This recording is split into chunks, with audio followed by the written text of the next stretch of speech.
Buenas noches, profe. Buenas noches.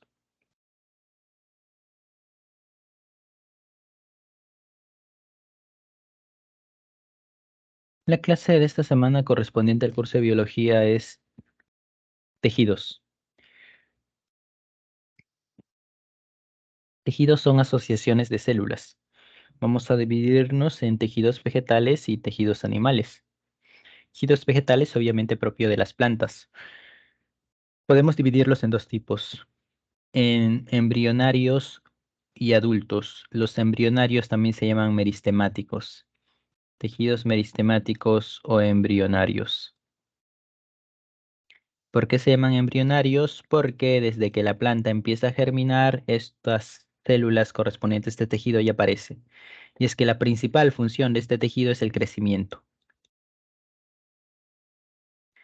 Crecimiento de la planta. Una planta, a diferencia de un animal, nunca deja de crecer, salvo cuando muere. Crecimiento de la planta. De eso se encarga básicamente los tejidos meristemáticos. Lo encontramos en todos lados porque en todos lados la planta va a crecer, ¿no? Hojas, tallo, raíz, en menor o mayor medida se van a encontrar por ahí. En la raíz y en el tallo sobre todo, porque son las partes que nunca dejan de crecer.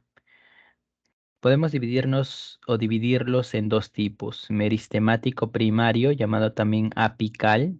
Apical hace referencia a ápice, que se encarga del crecimiento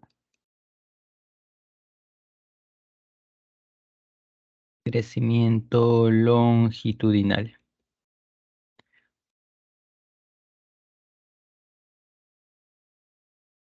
Crecimiento longitudinal, o sea, arriba, abajo. Y ahí es donde encontramos los conceptos de geo, geo que significa, geo es tierra, geotropismo.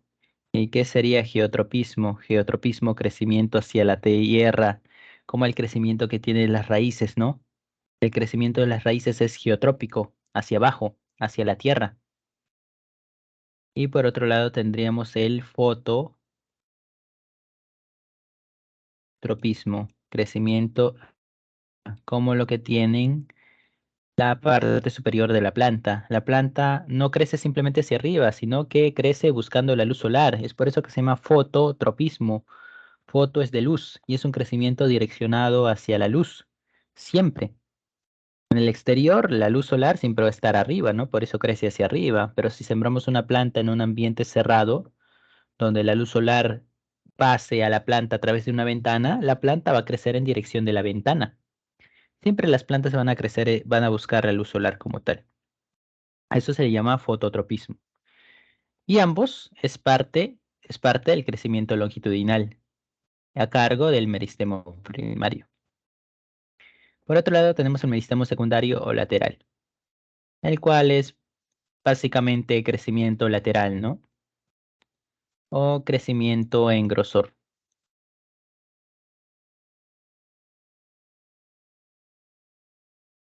Crecimiento en grosor. La planta no solamente crece arriba abajo, sino que los tallos cada vez se vuelven más gruesos y la raíz pasa lo mismo, ¿cierto? Bueno, eso está a cargo del meristemo secundario lateral,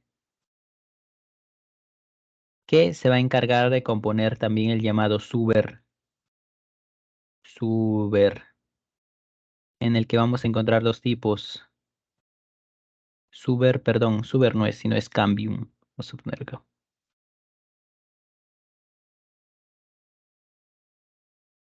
Cambium,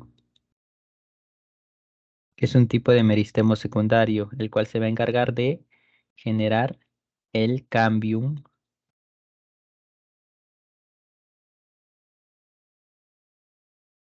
vascular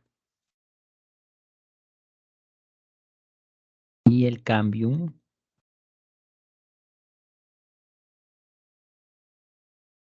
tuberoso. Este cambium vascular, ¿qué es básicamente? Esto va a estar relacionado con tejido vascular. Tejido vascular. mientras que el camión suberoso va a estar relacionado con una capa llamada suber, el cual se encuentra en la peridermis.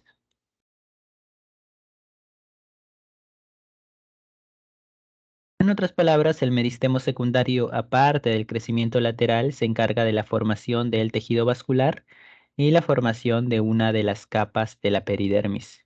Eso precisamente es lo que vamos a encontrar en el grosor de las plantas.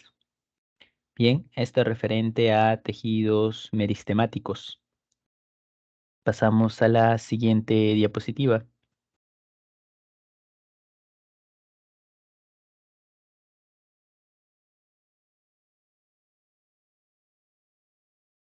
Tejidos protectores. Cuando la planta va creciendo es donde aparecen estos tejidos adultos. Entre ellos encontramos a los tejidos protectores. Dos tipos, epidermis y peridermis. Y lo que vamos a encontrar a partir de ahora es un contraste entre dos tipos de tejidos. Tejidos que van a tener células vivas y tejidos que van a tener células muertas. Por ejemplo, acá la epidermis está compuesto por células vivas, mientras que la peridermis va a estar compuesto por células muertas. Eso es algo que no veremos en animales, porque hay tejidos con células vivas y otras con células muertas. Bueno, acá lo ventajoso es que las células muertas le dan mayor dureza, mayor protección, algo que requiere una planta. Y es que en este caso los tejidos protectores se encargan de precisamente ello, de la protección. Comencemos de la epidermis. Células vivas es la parte más externa de una planta. La epidermis es la parte más externa, precisamente se llama epi, ¿no? Epi exterior, más es la piel de la planta, la epidermis básicamente. Y en todas las plantas vamos a encontrar epidermis como tal. Encima de las células es donde encontramos una capa de grasa llamada cutícula. Y acá vemos a las células epidérmicas. ¿Por qué se caracterizan? No tienen cloroplastos. No tienen cloroplastos. Y es que no todas las células vegetales tienen cloroplastos. La presencia de cloroplastos se evidencia a partir del color verde, porque el cloroplasto tiene una sustancia llamada clorofila. Esa clorofila es lo que le da el color verde a las hojas, por ejemplo. Es por eso que las hojas están repletas de cloroplasto, pero los tallos no.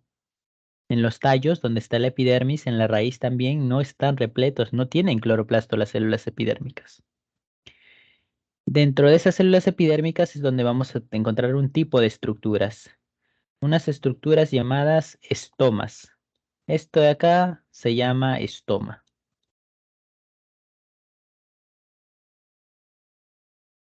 ¿Cuál es la función del estoma? La función del estoma es el intercambio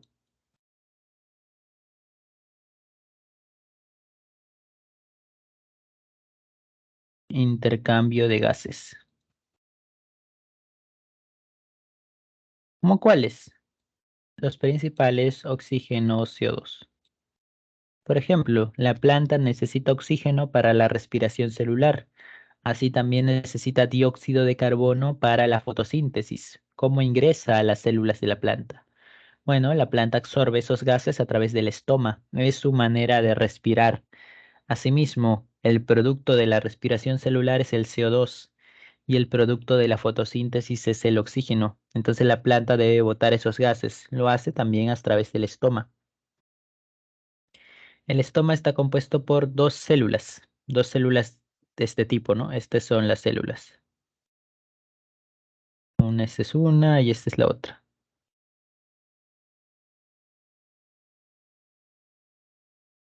Estas células se llaman células estomáticas,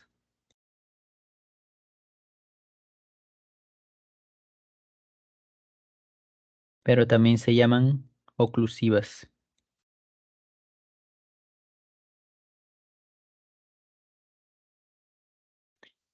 Y esto de acá es una apertura entre ambas células. A partir de acá es donde va a ingresar, van a salir estos gases.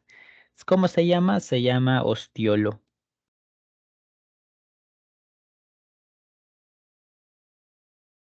Es así como está conformada una célula. Estomática, un estoma, perdón. Dos células estomáticas y un ostiolo, que es la apertura. Epidermis, ¿no? Peridermis hemos dicho que son células muertas. ¿Y cómo aparece? Cuando la planta apenas está creciendo, hay una capa que envuelve su tallo, que es la epidermis, pero luego va creciendo y va creciendo y va creciendo y el grosor aumenta, ¿no? Mientras el grosor va aumentando, ahí es donde aparece la peridermis. La peridermis es una capa que se encuentra por debajo de la epidermis y son capas de células muertas que le dan mayor dureza, mayor capacidad de protección a la planta. Y en la peridermis, donde nosotros ¿qué vamos a encontrar? Vamos a encontrar esta capa, por ejemplo, llamada suber. Está debajo de la epidermis, ¿no? Y justo nosotros hemos dicho que el suber es producido por el meristemo secundario. También encontramos el felógeno y también encontramos la felodermis. O sea, la peridermis está conformada por estas tres capas. Esas capas celulares generan algo, generan que todo esto esté tapado, ¿no? Todo esto esté tapado por células muertas. Ahora, ¿cómo ingresaría entonces el oxígeno y el dióxido de carbono si la peridermis se está tapando? Porque antes no había esto y pasaba directo, pero ahora la peridermis se está tapando. Y lo que sucede es que hay algo, la peridermis tiene algo que permite la entrada de oxígeno y dióxido de carbono. Ese algo son como unos pequeños poros, que lo vemos acá, que se conocen como lenticelas. Lenticelas. ¿Cuál es la función de las lenticelas? Lo mismo, el intercambio de gases. Solo que los estomas se encuentran en la epidermis y las lenticelas se encuentran en la peridermis. ¿Ok? Pasamos a la siguiente diapositiva. Solo una pregunta. Dime. Entonces, ¿los estomas se encuentran adentro de la peridermis o más o menos en qué parte, digo, de la epidermis? Los estomas se encuentran entre las células, ¿no? Por ejemplo, acá tenemos, acá, ¿no? Una donde hay peridermis. Acá tenemos las células epidérmicas, ¿no? Estas media verdes. Bueno, los estomas ahí estarían ahí, en medio de ellas, en medio de las células epidérmicas. Ahí están los estomas. Y acá en las células peridérmicas, o sea, en las capas que componen la peridermis, encontraríamos a las lenticelas. Ok, por eso. Ok, entonces pasamos a la siguiente diapositiva.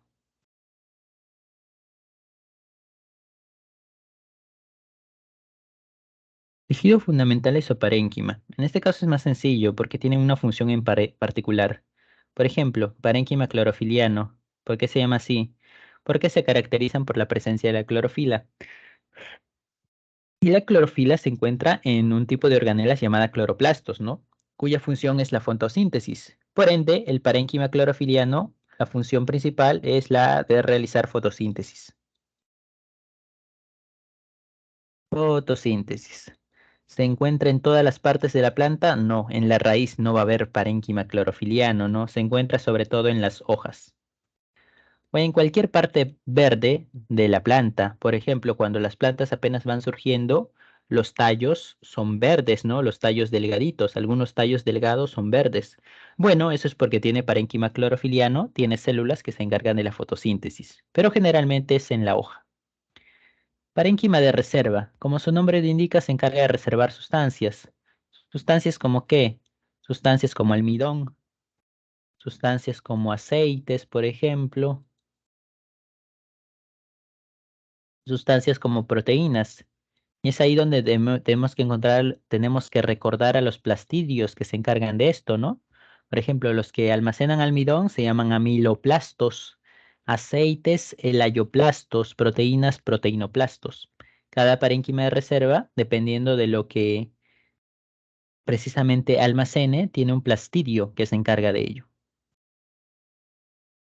Parénquima acuífero. Esto es sencillo, almacén de agua ayudado por las vacuolas. ¿Y qué es lo que sucede acá? Por ejemplo, las plantas llamadas xerófitas, que crecen en ambientes desérticos, que no tienen mucho acceso al agua. Deben tener parénquima acuífero, porque esto les sirve para almacenar todo el agua posible. Cuando se topen con una lluvia, cuando se topen por X motivos con el agua, lo almacenan, lo absorben en la mayor medida posible. Y ahí es donde encontramos nosotros a los cactus, por ejemplo, que es un tipo de xerófita, ¿no? Los cactus son verdes y son bastante algo hinchados. Si nosotros hacemos un corte a nivel de un cactus, vamos a encontrar bastante agua. Eso pasa con ese tipo de plantas, ¿no? Con las plantas con espinas, llamadas suculentas. Almacenan agua. Les es conveniente, se han adaptado para ello. Por otro lado, tenemos el parénquima erífero, que como indica su nombre, es un almacén de aire. Pero por qué almacenarían aire? Y es que eso les sirve más o menos como si fuera un flotador. Un flotador. Esto es bastante útil para las plantas acuáticas, esas plantas que se encuentran flotando en el agua. ¿Cómo es posible que floten y no se hundan? Debido a que almacenan aire. ¿En dónde? En el parénquima aerífero. Pasamos a la siguiente diapositiva.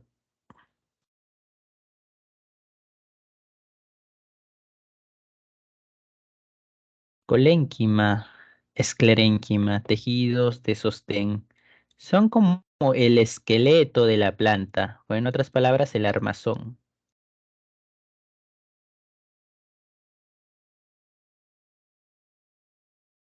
Armazón de la planta. El esqueleto de la planta. Cómo una planta puede mantener cierta estructura sin caerse debido a este tipo de células de acá, colénquima, esclerénquima. Y ahí es donde nosotros vamos a ver nuevamente ese contraste, células vivas, células muertas. Por ejemplo, el colénquima. El colénquima está compuesto de células vivas, mientras que el esclerénquima va a estar compuesto de células muertas.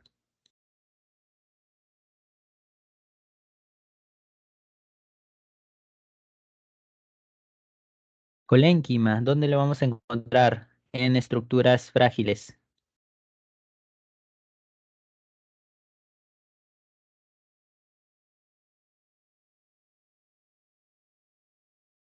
Estructuras frágiles como cuáles, estructuras frágiles como las hojas, por ejemplo, como las flores,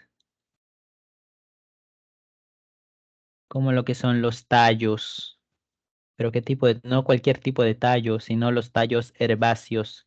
¿Qué son los tallos herbáceos? Son los tallos verdes, esos delgaditos que encontramos en las hierbas. Bueno, esos son tallos herbáceos, ahí donde vamos a encontrar el colénquima. Sus paredes celulares son un poco más gruesas de lo normal, pero nada fuera de lo común. Acá en el esclerénquima lo vamos a encontrar en estructuras robustas.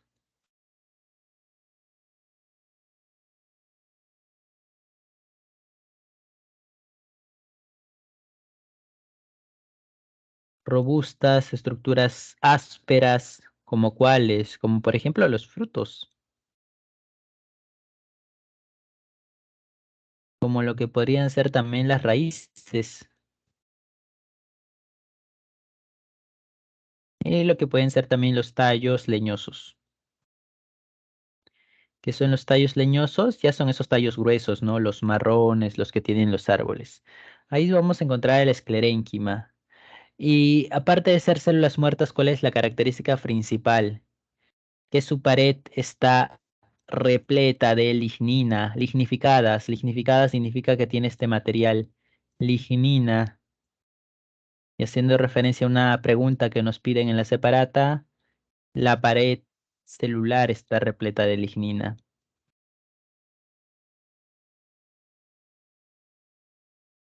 Pero entre la pared celular primaria, secundaria, si tenemos que elegir, es la pared celular secundaria, la que está más expuesta a la membrana celular, ¿no? La pared más gruesa de las dos. Esa es la que está totalmente llena de lignina. ¿Y esa lignina qué le da? Esa lignina le da mayor dureza, le da mayor resistencia. Eso es lo que le brinda la lignina y es por eso que es importante. Pasamos a la siguiente diapositiva.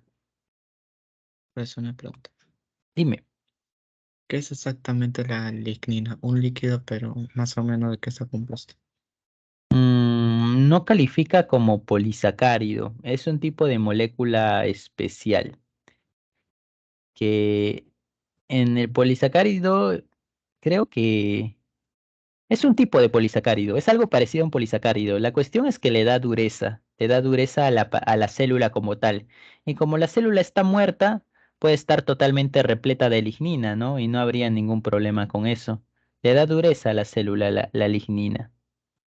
Sí, la lignina no es un polisacárido, es otro tipo de material que le da dureza a la pared. O sea, la pared celular de por sí es dura, pero compuesta o rellena de lignina, como vemos acá, esta es la pared celular, el borde de la célula, y acá ya está totalmente repleta de lignina, ¿no? Esta no es una célula viva, pero el hecho de que esté repleto de lignina le da mayor resistencia, mayor dureza a este tipo de células, y es por eso que puede encargarse de mantener a las estructuras robustas, como las raíces o los tallos. Esa es la función de la lignina. Ok, por eso. Pasamos entonces a la siguiente diapositiva. Tejidos conductores. Acá vamos a volver a tomarnos o encontrar ese contraste. Y es que, por ejemplo, el xilema está compuesto de células vivas, perdón, muertas,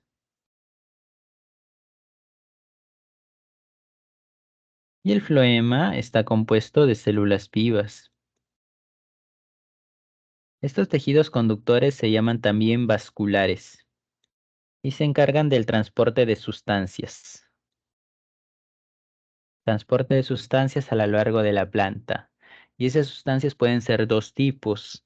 S- Podemos clasificarlas como savia bruta y savia elaborada. ¿Qué es la savia bruta? La savia bruta es lo que absorbe la planta de su entorno, como podría ser el agua, como podría ser las sales minerales. Esa es la savia bruta. ¿Y quién se encarga del transporte de la savia bruta? Eso es el xilema. El xilema se encarga del transporte de la savia bruta.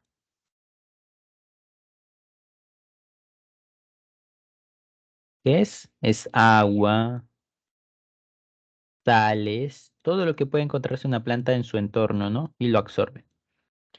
Mientras que el floema se encarga de lo que es el transporte de la savia elaborada. ¿Qué es savia elaborada? Son los elementos que han sido elaborados por la planta. Elaborada. Por ejemplo, ¿cuál podría ser? Podría ser la glucosa, podría ser hormonas también. Podrían ser proteínas, podrían ser aceites, podrían ser, etcétera. Todo lo que desarrolla la planta es savia elaborada y se transporta por el floema, mientras que la savia bruta se transporta por el xilema.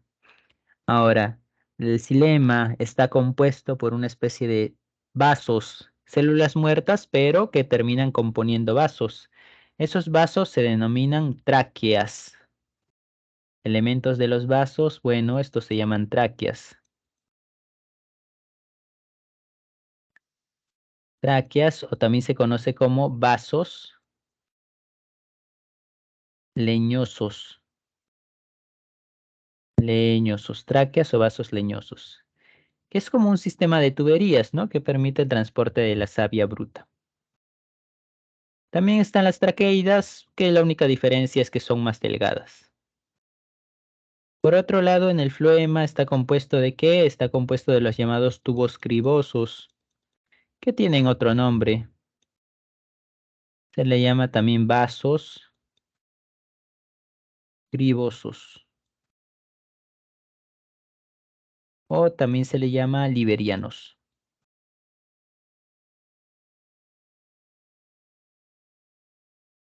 En xilema encontramos la tráqueas o vasos leñosos y en floema los vasos cribosos o liberianos, que igual son un sistema de tuberías que se encargan del transporte de la savia elaborada.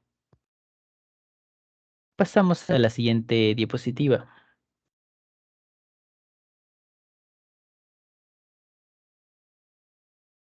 Tejidos secretores. En tejidos secretores sí encontramos mayor variedad, ¿no?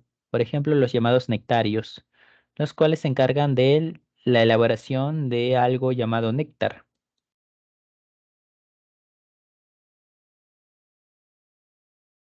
¿Y el néctar para qué sirve? El néctar le sirve a las plantas para atraer insectos. Y una planta suele buscar atraer insectos para un fenómeno llamado polinización, en donde el insecto, como puede ser una abeja, se acerca a la planta por el néctar y sin querer termina llevándose polen y lo deposita en otra planta. A eso se le llama polinización, ¿no? Que es el mecanismo o uno de los mecanismos que ayuda a la reproducción sexual de las plantas. Para eso sirve el néctar. Por otro lado, tenemos pelos glandulares, los cuales, como indica su nombre, son como una especie de pelitos que secretan sustancias. ¿Sustancias como cuáles? Bueno, podría ser, como es el caso de una sustancia que genera picazón, que se le denomina sustancia urticante. Urticante porque genera urticaria, picazón, ¿cierto? Ejemplo de esto es la ortiga. La ortiga es una planta que genera este tipo de sustancias. ¿Y esto para qué le sirve una planta? Le sirve para protegerse de los depredadores. Es que una planta secreta esta sustancia urticante, entonces el animal ya no se le va a acercar porque le va a generar comezón, le va a generar dolor. Bien, esos son los pelos glandulares. Por otro lado tenemos a las cavidades secretoras, las cuales secretan productos de las plantas, cosas que a las plantas ya no les sirven, ¿no? Pero que nosotros podemos utilizar, como es el caso de la pulpa de la fruta. La pulpa de la fruta se secreta a través de una cavidad secretora y nos es bastante útil, ¿no? Claro, la planta secreta esa pulpa de igual manera, de forma dulce, para que los animales consuman esos frutos y así disgreguen las semillas.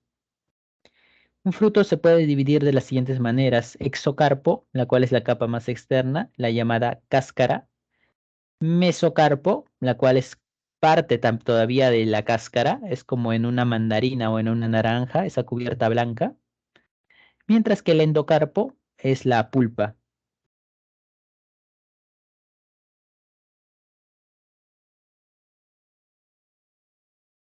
El endocarpo es la pulpa como tal, ¿no? Lo que nosotros comemos. Finalmente está la semilla.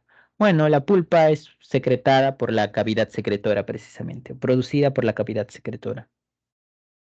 Por último, tenemos los tubos laticíferos, donde la planta secreta sustancias que ya no le sirven, que simplemente son productos de su metabolismo. En este caso tenemos el látex, la cual es fundamental en la industria, ¿no? Porque sirve para el diseño de guantes, mascarillas, ciertos productos, preservativos, etcétera. ¿Ok? Esto respecto entonces a tejidos vegetales. ¿Hasta acá tienen alguna pregunta? O sea, por eso los tubos laticíferos, laticíferos, hace que la planta bote, o es donde la planta botan los, no sé, las cosas que no le sirven y la cavidad secretora son cosas que no necesariamente le sirven, o cómo. Bueno, en el caso de los tubos laticíferos es la secreción de látex, nada más, secretar látex. Y el látex es un producto que a la planta no le sirve, simplemente lo bota porque sí, pero a nosotros nos es útil, ¿no? Y en cavidades secretoras hay bastante variedad. La gran mayoría de cosas que bota la planta a través de la cavidad secretora puede serle útil como no puede serle útil. Vamos a encontrar de todo. En este caso nos ponen de ejemplo la fruta, ¿no? Y la fruta sí es útil para la planta. Le sirve a la planta que las frutas que genere sea apetecible, porque de esa manera los animales van, comen esa fruta y disgregan las semillas. En ese sentido sí es útil. En cambio, tubos laticíferos se centra en látex nada más, en la expulsión de látex, cosa que ya es utilizado por la industria, pero a la planta de por sí no le es útil. Reverso. Ok, entonces si no hay preguntas, acabamos con lo que es tejido vegetal y pasamos a tejidos animales.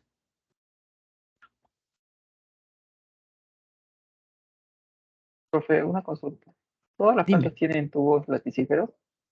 No, no todas, solamente algunas. Algunas plantas tienen. Lo mismo con los pelos glandulares. Los nectarios, sí, prácticamente todas. Igual, hay excepciones, ¿no? Cavidades secretoras también hay variedades. No es para todos esto de acá. Gracias, profe.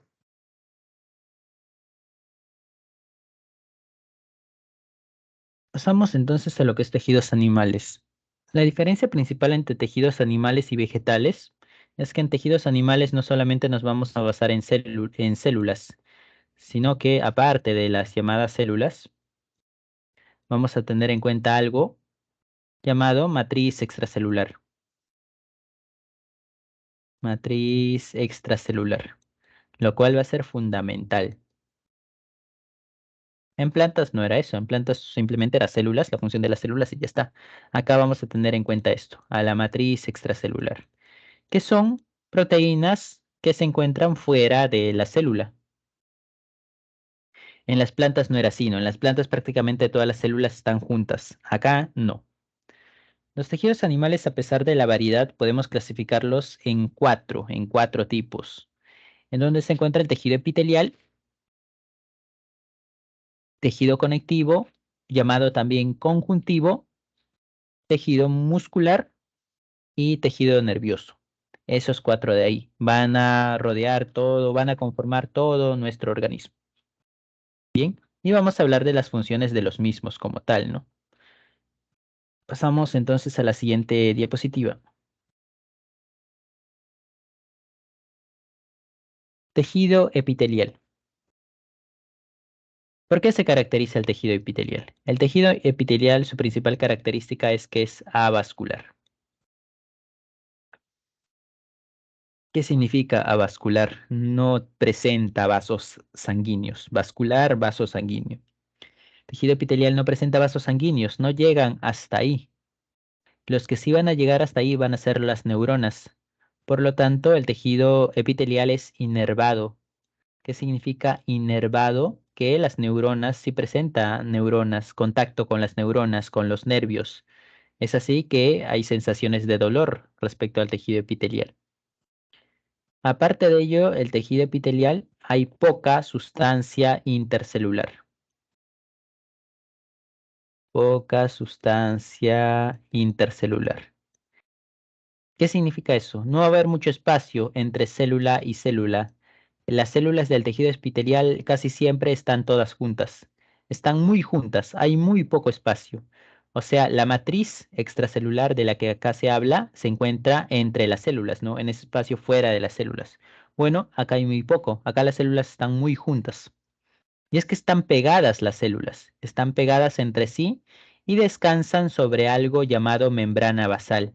La membrana basal no es células, sino es una especie de matriz extracelular precisamente. Matriz extracelular, que se encarga de una función. La membrana basal específicamente, ¿de qué se encarga? Se encarga de la nutrición. ¿De la nutrición de quién? De la nutrición de las células epiteliales. Si no va a llegar los vasos sanguíneos hasta las células epiteliales, ¿cómo les llega oxígeno? ¿Cómo les llega nutrientes? Alguien tiene que hacerlos llegar. Y bueno, esa es la membrana basal. Como no llegan los vasos sanguíneos, lo hace la membrana basal. La membrana basal se encarga de alimentarlos. Lo que sí hemos dicho es que los nervios iban a llegar hasta ahí, ¿no? Y es que las células epiteliales están repletas de receptores y estos están asociados a neuronas. Bien, así que repasemos. Tejido epitelial avascular, no llegan los vasos sanguíneos, no presenta vasos sanguíneos. Inervado, van a llegar los nervios, tiene contacto con los nervios. Poca sustancia intercelular, las células están pegadas unas a otras y a su vez descansan sobre una membrana basal. ¿Qué es la membrana basal? ¿Es un tipo de célula? No, es matriz extracelular, es un tipo de matriz extracelular, la cual se encarga de nutrir, de oxigenar a estas células del tejido epitelial. Nutrición, oxigenación. Las células del tejido epitelial también se terminan renovando constantemente. Se mueren, se forman más células como tal. Claro, va a haber un punto en que van a dejar de renovarse y es ahí donde se terminan generando las arrugas, ¿no? Con el paso del tiempo. Funciones del tejido epitelial. Protección. Por ejemplo, nuestra piel. Nuestra piel nos rodea completamente. De esa manera nos protege, porque así las células internas no se van a dañar, como células musculares, como células del tejido conectivo. El epitelio, nuestra piel, nos protege. Transporte transcelular. Y es que entre célula y célula, como están conectadas, son capaces de pasarse moléculas. Las moléculas pueden recorrer las células del tejido epitelial. Secreción. El tejido epitelial no solamente reviste a los órganos, sino también que busca serles útil para secretar sustancias. Por ejemplo, en las glándulas. Las glándulas se encargan de la secreción de sustancias. ¿Y cómo lo logran? Gracias al tejido epitelial. Secretar sustancias es botar sustancias afuera, ¿no? Pues como pasa con el sudor, por ejemplo. Absorción. Absorción, como indica el mismo nombre, de absorber, es, de ejemplo acá, es el intestino delgado, que a través de unas microvellosidades absorbe los nutrientes de la sangre como tal. Bien. Y por último, función receptora. Y claro, el ejemplo principal es el tacto, ¿no? El tacto que está a lo largo de toda nuestra piel. Y es que la piel está rodeada de receptores que nos hacen sentir frío, nos hacen sentir calor, presión, dolor, etcétera, pero toda nuestra piel está rodeada de receptores. Es así que la función receptora es una más de las funciones que tiene el tejido epitelial. Eso respecto a generalidades, ¿ok? Pasamos a la siguiente diapositiva.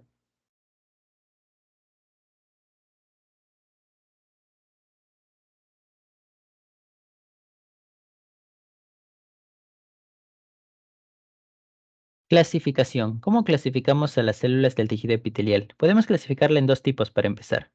Epitelio de revestimiento, el cual cumple la función de revestir órganos, y el epitelio glandular, el cual, aparte de revestir órganos, ayuda en la secreción de sustancias. Específicamente esto se va a dar en las glándulas. El epitelio de revestimiento podemos clasificarlo de la siguiente manera. Epitelio simple, cuando está conformada por una sola capa de células. Se llama epitelio simple o también se le conoce como mono estratificado. ¿Por qué mono estratificado? Porque solo tiene un estrato. Mono es uno, estratificado viene de un estrato, no una capa. Bueno, el epitelio simple tiene una sola capa de células y puede ser de tres tipos. ¿Cuáles? Simple plano,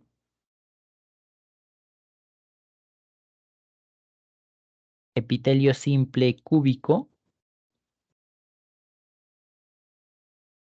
epitelio simple cilíndrico.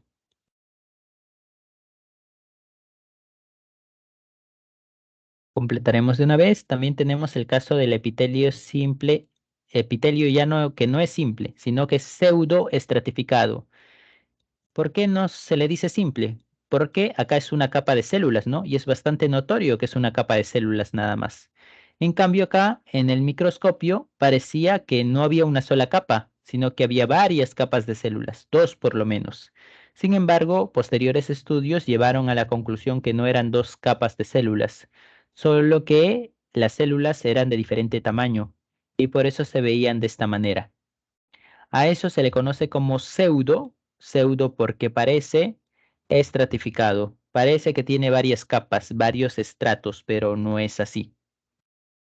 Luego tenemos el epitelio estratificado, que igual va a haber bastante variedad, pero nos vamos a centrar en esto nada más. En los que encima tienen una capa de queratina, que se llaman queratinizado, epitelio estratificado queratinizado viene de queratina, y epitelio estratificado no queratinizado, o sea, el que no tiene una capa de queratina.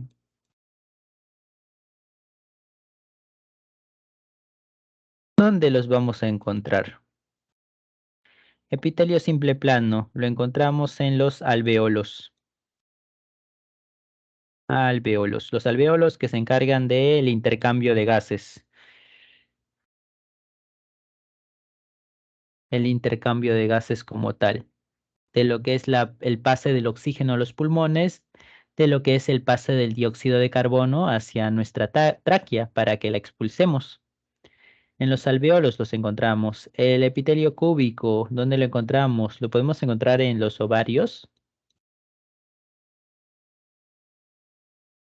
por ejemplo, y también en el folículo tiroideo, que forma parte de la glándula tiroides. El epitelio cilíndrico, esto lo vamos a encontrar, esto sí vale la pena recordar porque está en el intestino delgado.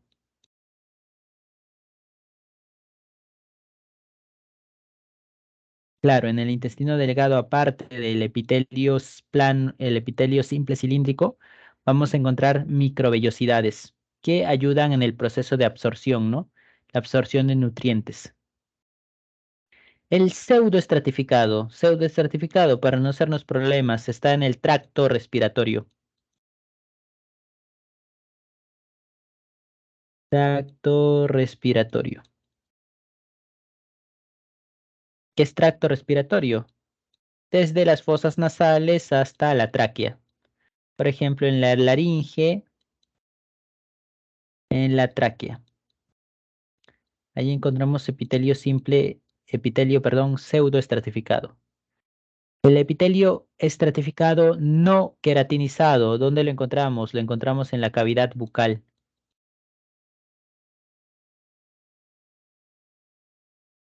Cavidad bucal. Y finalmente, el epitelio estratificado queratinizado lo vamos a encontrar en la epidermis. Epidermis, ¿qué es epidermis? Básicamente la piel. Ahí es donde vamos a encontrar este tipo de tejido. Por último está el epitelio polimorfo, y en el epitelio polimorfo se llama así porque va a cambiar de forma. Poli, varios, morfo, de forma. Y esto, por ejemplo, lo encontramos en la vejiga.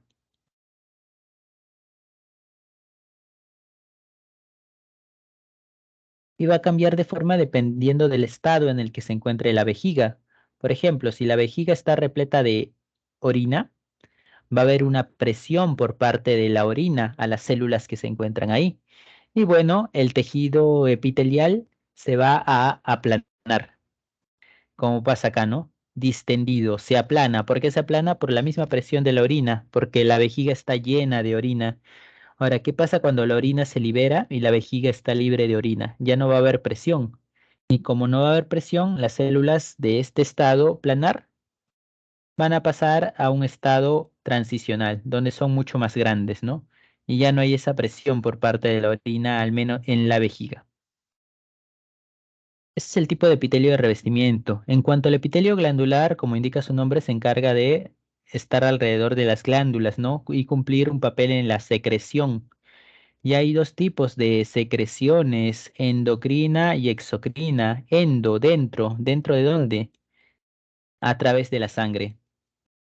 Cuando botan sustancias en los vasos sanguíneos, es ahí donde se habla de glándula endocrina. Y es que la glándula endocrina se centra en la transmisión de hormonas, en la secreción de hormonas. Y estas hormonas son llevadas a la sangre precisamente para que las células cumplan un rol. Ejemplos de glándula endocrina lo veremos en el sistema endocrino, como es la tiroides, la paratiroides, el timo, la glándula pineal. Esos son ejemplos de glándulas endocrinas. La secreción de hormonas, que son moléculas que secretan a los vasos sanguíneos, no que secretan a la sangre. En cambio, las glándulas exocrinas no secretan las sustancias en la sangre, sino que terminan secretando ya sea al exterior, como pasa con las glándulas sudoríparas, o en cavidades, como pasa con el estómago, cuando secretan sustancias, como pasa con el intestino delgado. Por ejemplo, cuando la vesícula biliar secreta bilis al intestino delgado, cuando el estómago secreta jugo estomacal, cuando el intestino delgado secreta jugo intestinal, todo eso es parte de glándulas exocrinas, porque no lo están botando a la sangre, lo están botando en cavidades, como el estómago, como el intestino delgado.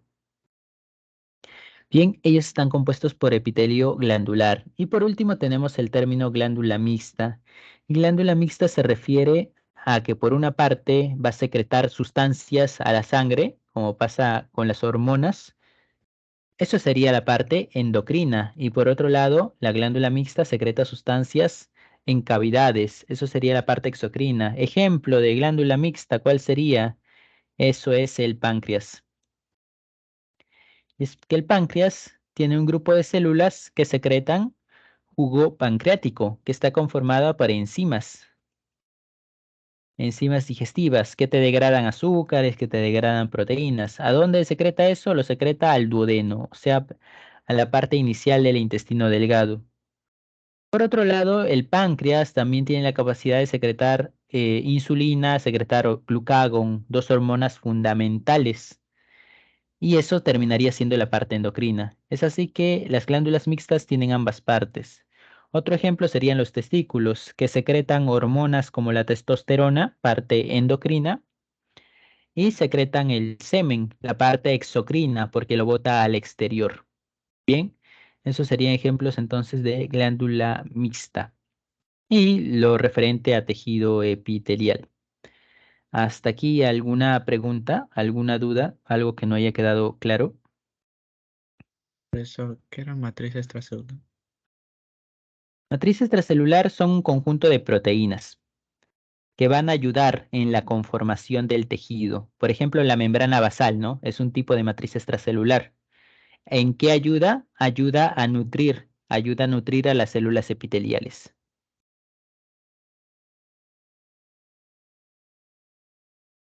Ok, profesor.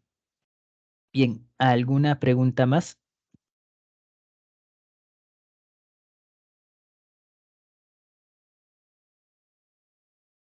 Si no la hay, entonces continuamos.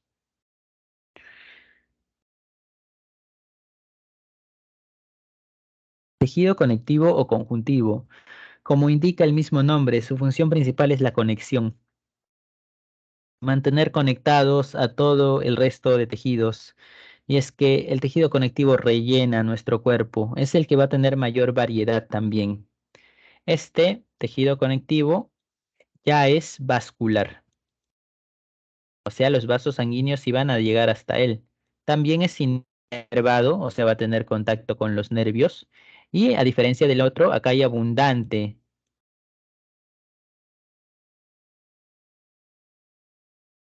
espacio intercelular, o sea, las células están separadas, en otras palabras.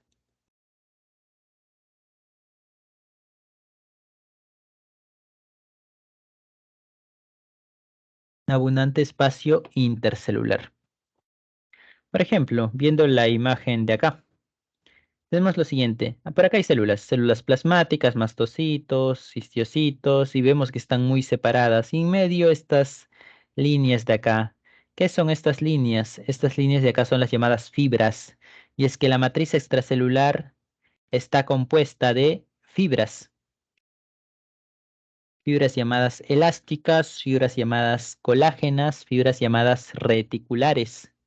Las fibras se originan de un grupo de células llamadas fibroblastos. Fibro viene de fibra y blasto significa formadora. Fibroblastos. Los fibroblastos van a generar las fibras. Y hay tres tipos, ¿no? Colágenas, que están compuestas de una proteína llamada colágeno.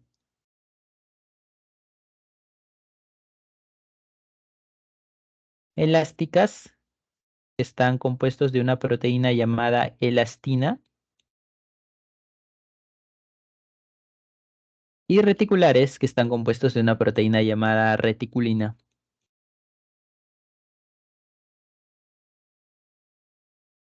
¿Ok? Esos son los tres tipos de fibras que encontramos en la matriz extracelular. Respecto a los tipos de células, iremos desarrollándolas uno a uno, dependiendo de los tipos de tejidos que encontremos. Pasamos a la siguiente diapositiva.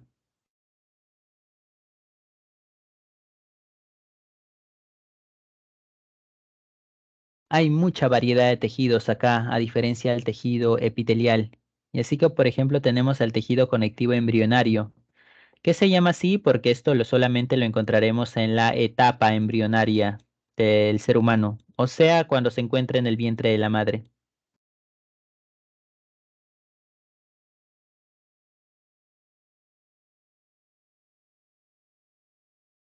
Etapa embrionaria. Y acá tenemos, por ejemplo, el tejido mesenquimatoso, que se llama también tejido mesenquimal, o está compuesto por células mesenquimales.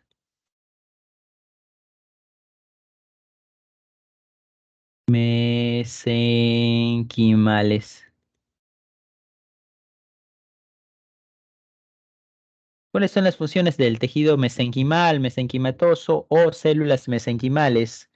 Dar origen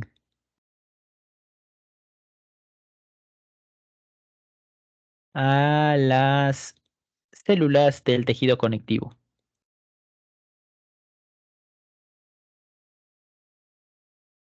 Del tejido, vamos a ponerle T, C, tejido conectivo. Dar origen a las células del tejido conectivo. Cuando nosotros nos estamos formando recién en el vientre de la madre, están estas células mesenquimales. Y mientras vamos formándonos, estas dan origen al tejido, por ejemplo, adiposo, tejido óseo, tejido cartilaginoso, etcétera. Sirven para eso. Por otro lado, tenemos el tejido mucoso, la cual se va a encargar de componer una sustancia llamada gelatina de Wharton. Gelatina de Wharton. ¿Y esa sustancia dónde lo vamos a encontrar? Lo vamos a encontrar en el cordón umbilical. El cordón umbilical que nos ata a la madre va a estar compuesto por una sustancia llamada gelatina de Wharton, la cual le sirve para el transporte de nutrientes, ¿no? Ya que eso es para que la madre nos termine alimentando a través del cordón umbilical, nos da nutrientes. Y bueno, ¿por qué está conformado? Está conformado por tejido mucoso, por tejido conectivo embrionario mucoso. Esto solo lo encontramos en nuestra etapa embrionaria. En respecto al tejido conectivo propiamente dicho, sí lo vamos a tener en nuestra etapa adulta, en su totalidad. Encontramos lo siguiente, tejido conectivo laxo. ¿Dónde va a estar esto? Esto está en la llamada dermis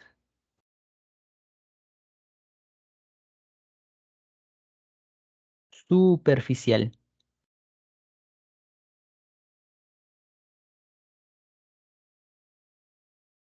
¿Esto qué significa? Bueno, la dermis es una capa de células del tejido conectivo que se encuentran por debajo de la epidermis. Por debajo de la epidermis está la dermis. Epi significa por encima, ¿no? Bueno, tenemos la epidermis debajo de la membrana basal y luego está la dermis superficial. Tejido conectivo denso y regular. Y acá esto vamos a encontrar acá a la llamada dermis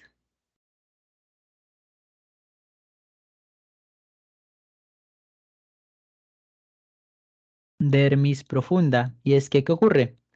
Después de la epidermis sigue la dermis superficial y luego sigue la dermis profunda todavía. Se llama tejido conectivo denso y regular porque las fibras hacen que tenga precisamente esta forma, ¿no? Esta forma irregular. Acá las células están muy separadas. Y luego tenemos el tejido conectivo denso regular, porque va a haber abundantes fibras también, pero las células están más o menos ordenadas. ¿Y esto dónde lo encontramos? Lo encontramos, por ejemplo, en los tendones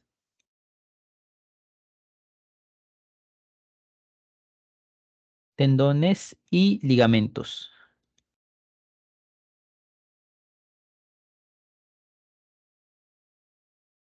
¿Para qué sirven los tendones? Los tendones sirven para la conexión músculo-hueso. Un músculo se conecta a un hueso a partir de los tendones. Y los ligamentos sirven para conectar dos huesos, por ejemplo, dos huesos diferentes. Para eso sirven los ligamentos. ¿Quiénes lo conforman? Lo conforman el tejido conectivo denso regular. Por otro lado, tenemos el tejido conectivo elástico. Y el tejido conectivo elástico ¿Qué va a conformar? Va a conformar las paredes de los vasos sanguíneos.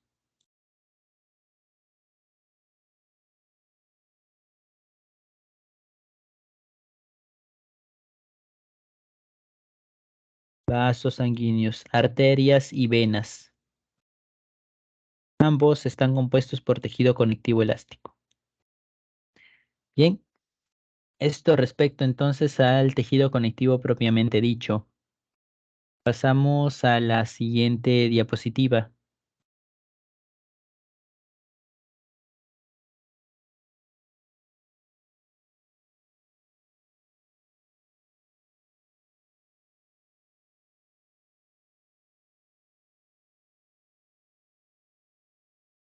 Tejido adiposo. Tejido adiposo. Hay dos tipos. Tejido adiposo blanco y tejido adiposo pardo o marrón. El tejido adiposo blanco está compuesto por una vacuola lipídica.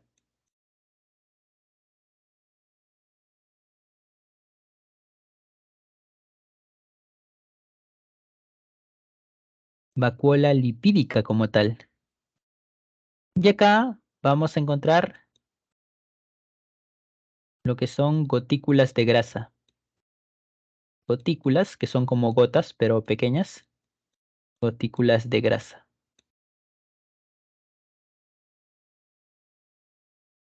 En el tejido adiposo blanco tiene una gran vacuola que absorbe lípidos, que es lo mismo a la vacuola de las plantas, pero la vacuola de las plantas te absorbe agua, ¿no?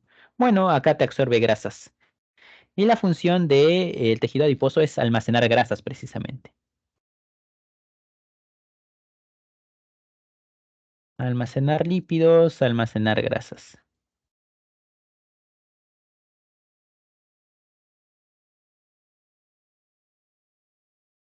Ahora, las funciones entre el blanco y el marrón son un poco diferentes.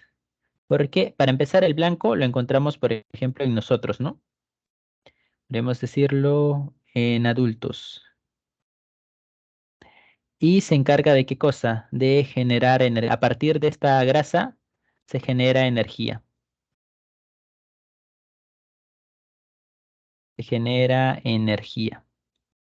O sea, nosotros consumimos grasa. Esto se va a almacenar como tejido adiposo, pero luego cuando necesitemos energía, esta grasa se va a consumir. Los lípidos se van a consumir. Mientras el tejido adiposo pardo no sirve para generar energía, sino para generar calor, algo más específico. Generar calor, para subir la temperatura corporal. Para eso sirve el tejido adiposo pardo. ¿Y dónde lo vamos a encontrar? Lo vamos a encontrar en los recién nacidos. Y es que, ¿qué sucede? Cuando un niño acaba de nacer, este está totalmente acostumbrado al ambiente interno del vientre de la madre, donde es cálido. No vas a llevarlo directamente a un entorno frío. Es así que el recién nacido, tiene grasa parda que precisamente le da calor y al menos por un tiempo puede estar adaptado o puede llevar una temperatura superior a la normal, porque estaba adaptado al vientre de la madre. Ya con el tiempo, mientras va creciendo, desaparece esa grasa parda o marrón. Así como lo encontramos en los recién nacidos, también lo encontramos en los animales que hibernan, que hibernan. Como es el caso de los osos, ¿no? O sea, ellos consumen bastante grasa, no porque va a ser una reserva de energía, sino porque esa grasa se va a convertir en tejido adiposo pardo y esto les va a dar calor, ayudándolos a sobrevivir a los fríos inviernos. Eso es referente al tejido adiposo. Pasando al otro, tejido cartilaginoso, el cual se encarga de componer, ¿qué cosa? Componer cartílagos. Los cartílagos están rodeados por una capa llamada pericondrio, y está conformado por un grupo de células. La célula principal son los condrocitos. Los condroblastos, cartílago, se encarga de la formación. El término blasto significa formación. Los que componen en sí al tejido cartilaginoso son los condrocitos. Esas son las células de los cartílagos. Ahora, los cartílagos o el tejido cartilaginoso puede dividirse en tres tipos: cartílago hialino, elástico y fibroso. El cartílago hialino, ¿por qué se caracteriza? Porque compone lo que es el esqueleto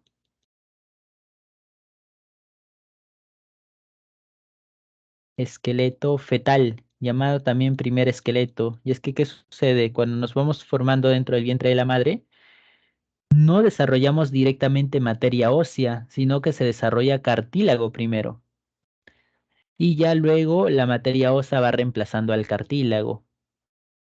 Incluso hasta la fecha, algunos huesos están todavía relacionados con algo de cartílago o se mantienen en contacto con el cartílago. Aparte de eso, el cartílago hialino lo encontramos en la nariz. Respecto al cartílago elástico, ¿dónde lo vamos a encontrar? Lo vamos a encontrar en el pabellón de la oreja, lo que ya sabemos que es elástico.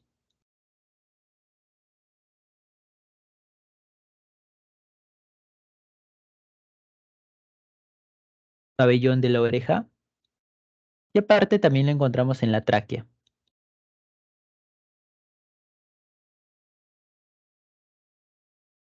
Por último está el cartílago fibroso, y el cartílago fibroso lo vamos a encontrar en los discos intervertebrales. ¿Qué son los discos intervertebrales? Bueno, son los retazos de cartílago que se encuentran entre las vértebras. Las vértebras, que son huesos, en medio de ellas encontramos discos intervertebrales, los cuales están conformados por cartílago fibroso. Bien, ¿hasta ahí alguna pregunta?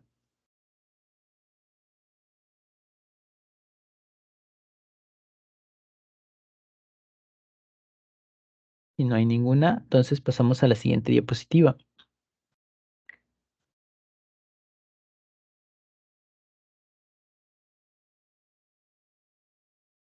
Tejido óseo. Parte del tejido conectivo es el tejido óseo también. El tejido óseo, el cual conforma los huesos, recuerden que un hueso es un órgano, y un hueso podemos encontrar dos tipos de tejido óseo. Y es que en los alrededores, en el exterior, nos vamos a encontrar al tejido óseo compacto. Vamos a ponerlo acá. Tejido óseo compacto.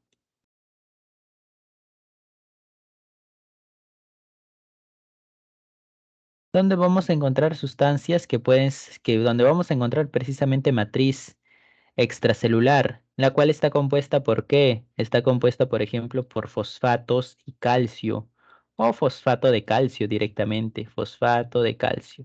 Y es que el calcio es algo fundamental para precisamente conformar nuestros huesos. Por esto nos dicen que consumamos calcio siempre para los huesos. Fosfato de calcio. Y los fosfatos de calcio forman una especie de cristales llamados hidroxiapatita, lo cual va a darle la dureza característica a los huesos, hidroxiapatita. Esto encontramos el tejido esponjoso, el tejido óseo compacto. Por otro lado, vamos a encontrar una parte que parece una esponja y por eso lo llamamos tejido óseo esponjoso. Tejido óseo esponjoso. ¿Y ahí qué vamos a encontrar? Ahí vamos a encontrar a la médula ósea roja. El tejido óseo esponjoso que está en el medio de los huesos, ahí está la médula ósea roja. ¿Y de qué se encarga de la médula ósea roja? La médula ósea roja se encarga de la hemato que significa sangre, poiesis, poiesis que significa formación, hematopoiesis, es decir, las células sanguíneas, el tejido sanguíneo, ¿dónde se forma? Se forma en la médula ósea roja. Entre los huesos que están totalmente comunicados las células entre sí, nosotros encontramos tipos de células. Entre ellas están los osteoblastos. Para empezar, la célula principal, ¿no? La célula principal de los huesos son los osteocitos. Ellos conforman a los huesos como tal. Luego encontramos a los osteoblastos. ¿Y los osteoblastos de qué se encargan? Los osteoblastos se encargan de la formación, formación de la matriz extracelular. Matriz extra, ustedes ya completan, matriz extracelular. Mientras que por su parte están los osteoclastos, y los osteoclastos se encargan de la destrucción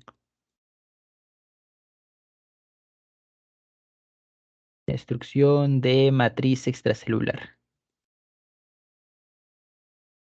Ustedes ya completan. A esto de acá, a la destrucción de matriz extracelular se le llama resorción ósea. No es reabsorción, es resorción ósea. Es que, ¿qué sucede? Los huesos necesitan renovarse siempre, necesitan renovarse constantemente. Si no se destruirían, se quedarían ahí las mismas células, los huesos se van a debilitar y no sería conveniente para nosotros. Es así que los osteoclastos se encargan de destruirlo. Pero claro, lo destruyen para que luego los osteoblastos se encarguen de formarlo.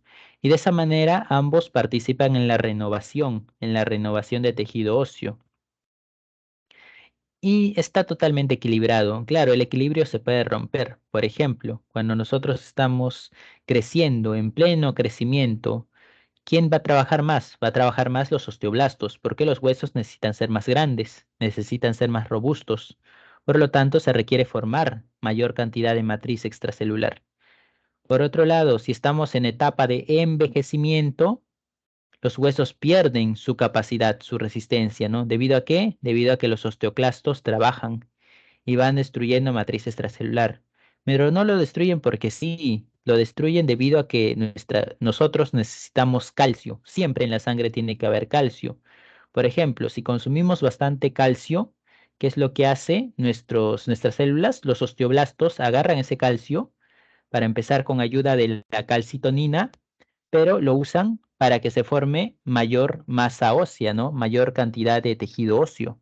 Y así los huesos se tornan más resistentes, más fuertes. Por eso nos dicen que consumamos calcio. Pero ¿qué pasa si hay poco calcio en la sangre? Entonces, como saben, los organismos tienen que estar en homeostasis. De algún lado el cuerpo tiene que sacar calcio para llevarlo a la sangre. ¿Qué es lo que hace? Lo va a sacar del hueso. Y ahí es donde trabajan los osteoclastos, para obtener calcio a través del hueso, ¿no? Y esa es una de las maneras de cómo funciona. Y es por eso importante, bueno, ahora quizá menos, pero cuando estamos en pleno crecimiento, consumir bastante calcio, porque favorece la formación de los huesos, ¿no?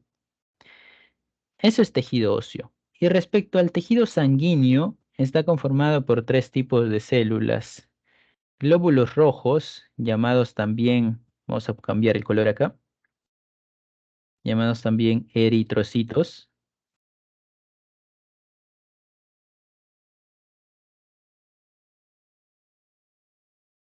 los cuales no tienen núcleo, sin núcleo, y se caracterizan por la presencia de una proteína, la proteína llamada hemoglobina. ¿De qué se encarga los eritrocitos con ayuda de la hemoglobina? Transporte.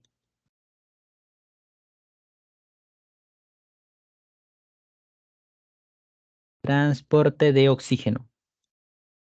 Los eritrocitos hacen eso, transportar oxígeno. Esa es su única función. Su única función es transportar oxígeno. Todas las células de nuestro cuerpo requieren oxígeno. Bueno, a través de la sangre, con ayuda de los eritrocitos, se transporta oxígeno. Por otro lado están las plaquetas. Y las plaquetas, en realidad, ni siquiera son células, son fragmentos celulares. Fragmentos celulares. ¿Cómo que ni siquiera son células? Bueno, es que derivan de una célula muy grande llamada megacariocito.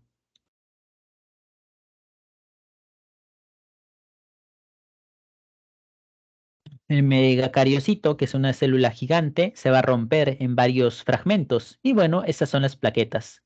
¿Cuál es la función principal de las plaquetas? Su función principal es la coagulación. Coagulación, esa es su única función. ¿Y en qué consiste la coagulación?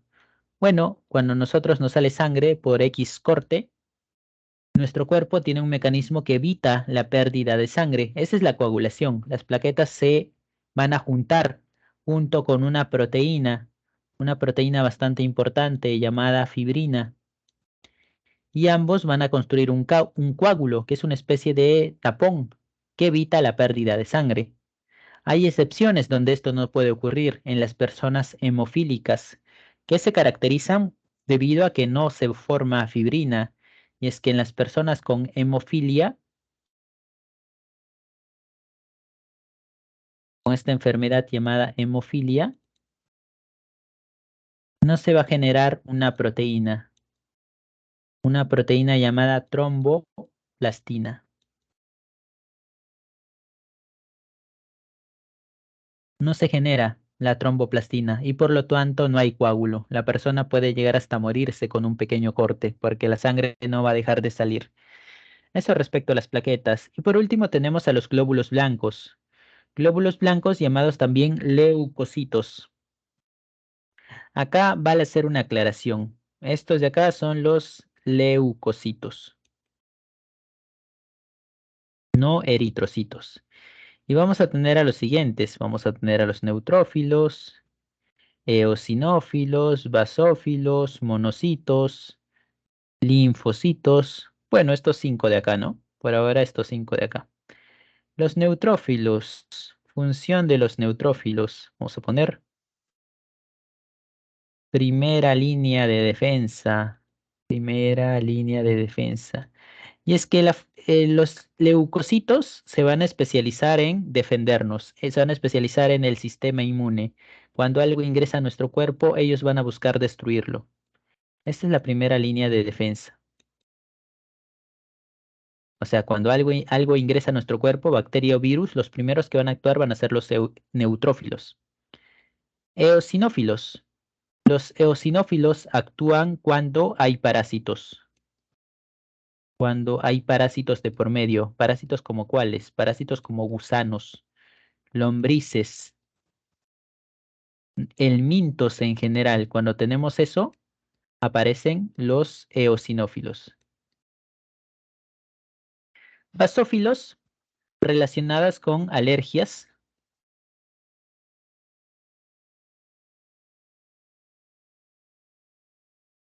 Los monocitos son los que van a dar origen a los macrófagos, células más grandes que se van a encargar del sistema inmune.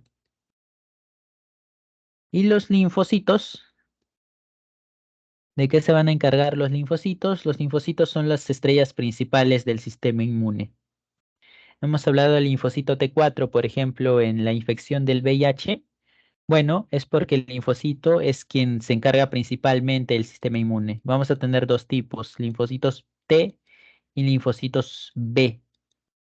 Los linfocitos B van a producir, por ejemplo, los anticuerpos y los linfocitos T van a regularlos, no van a controlar esto. Linfocitos, sistema inmune específicamente. Bien, esto es tejido sanguíneo y sería la parte final de tejido conectivo. ¿Hasta acá alguna pregunta?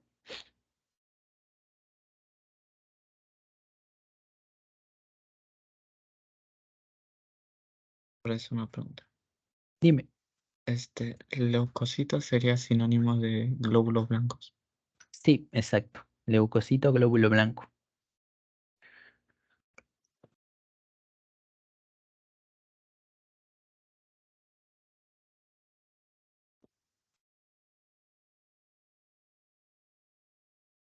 Homeostasis con H por si acaso. Homeostasis. La homeostasis es una de las características de los seres vivos que tiene que ver con el equilibrio.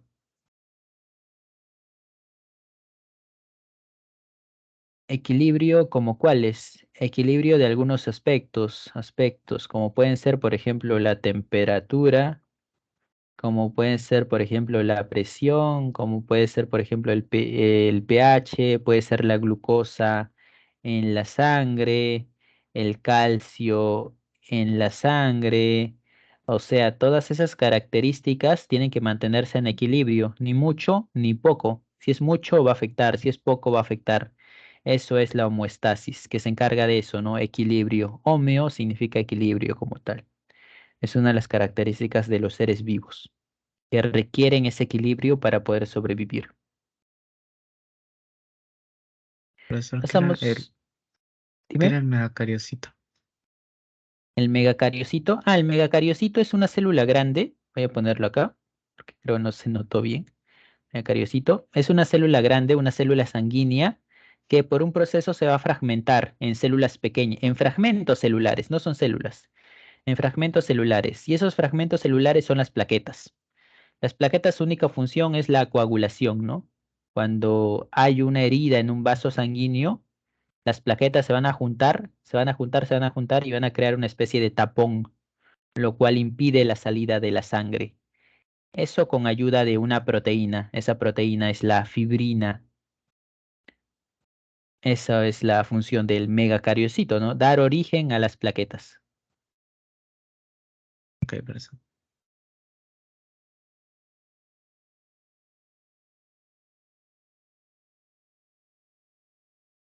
Pasamos al tercer tipo de tejido, tejido muscular. El tejido muscular está conformada por células musculares, pero que tienen otros nombres. A las células musculares las llamamos miocitos. Miocitos, pero también se conocen como fibras musculares.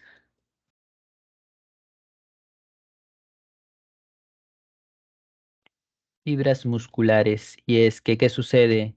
Son alargadas estas células. Son muy alargadas, por eso se le llama fibras musculares. Ahora, esas fibras musculares, las fibras musculares van a contener una especie de hilachas, una especie de fragmentos, y esas hilachas como tal, se les denomina miofilamentos. O sea, una fibra muscular es algo así, como si fuera un cilindro, y dentro de esos cilindros vamos a tener cilindros pequeñitos, algo así, cilindros pequeños. ¿Cómo se llaman esos cilindros? Esos cilindros se llaman miofilamentos. Miofilamentos. Ah, perdón, acá me había confundido. No se llaman miofilamentos, se llaman miofibrillas.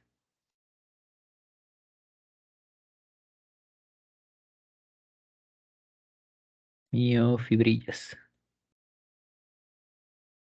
Y dentro de esas miofibrillas, que son como pequeños cilindros, es donde nosotros vamos a encontrar a los miofilamentos, que son como líneas, por ejemplo. Dentro de estas miofibrillas encontramos miofilamentos.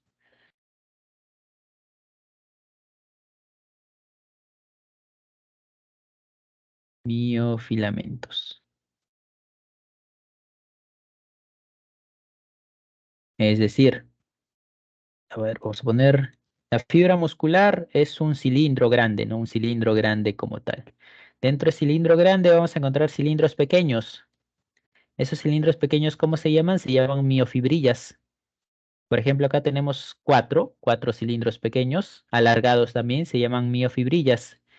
Y dentro de esas miofibrillas que encontramos, encontramos miofilamentos. ¿Qué son los miofilamentos? Los miofilamentos están compuestos por componentes del citoesqueleto.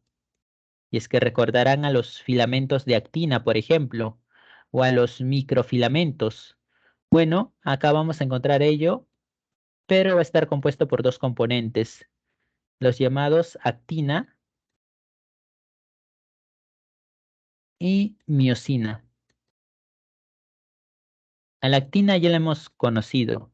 La actina es uno de los componentes del citoesqueleto, pero acá va a participar uno más, llamado miosina. El término mio significa músculo, ¿no? Por eso vamos a encontrar muchas palabras asociadas al término mio, actina y miosina. Bien, eso encontramos a los miofilamentos. Ahora, dentro de los miofilamentos vamos a encontrar que va a estar todo muy bien ordenado, todo ordenado como tal. Y por ejemplo, encontramos este tipo de disposición. Acá tenemos unas fibras de actina y luego de eso siguen fibras de miosina, algo así. Y este tipo de patrón se va a repetir. Se va a repetir, se va a repetir, se repite a lo largo de todos los miofilamentos. Bueno, este patrón de filamentos tiene un nombre.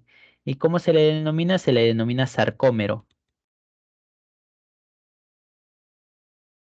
Sarcómero. Y el sarcómero es como la unidad anatómica,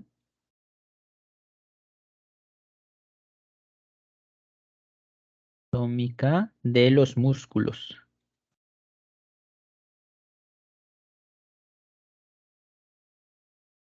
Claro que eso no se va a dar en todo tipo de tejido muscular.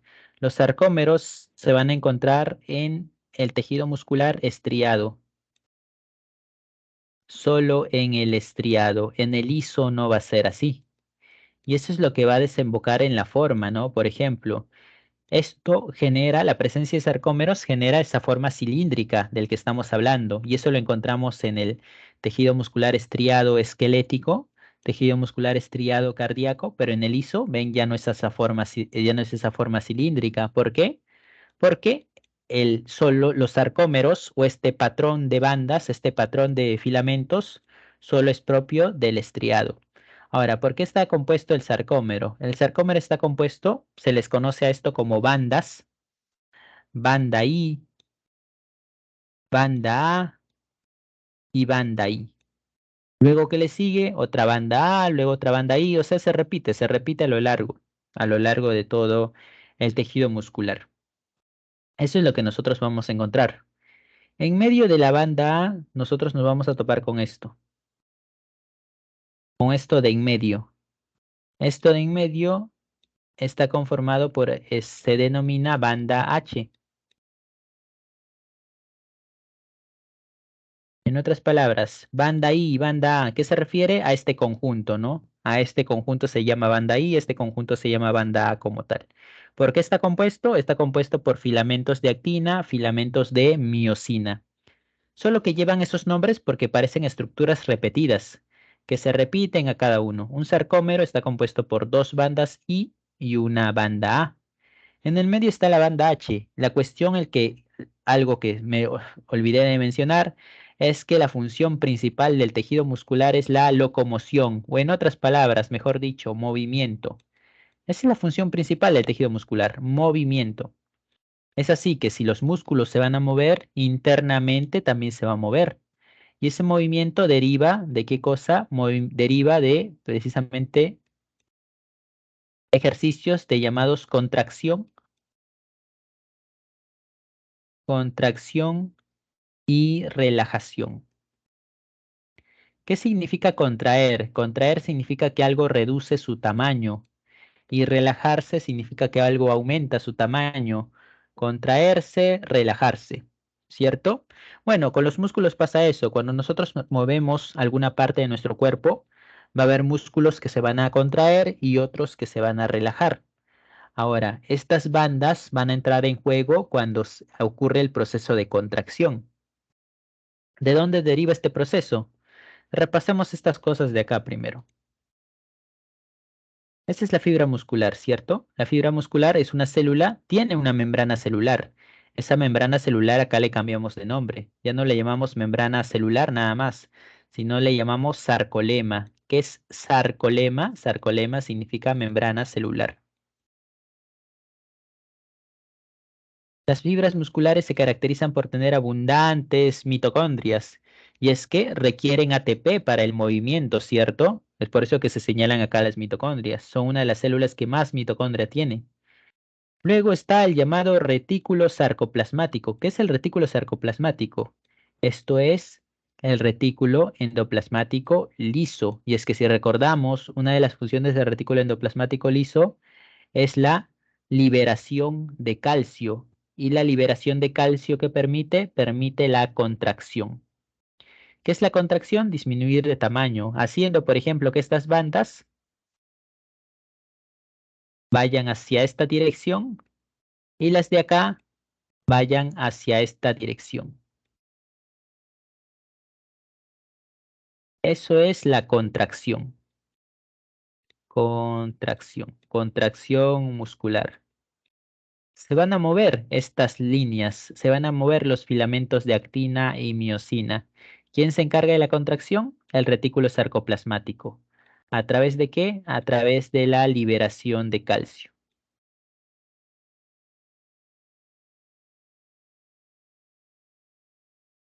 Es así que se van a contraer.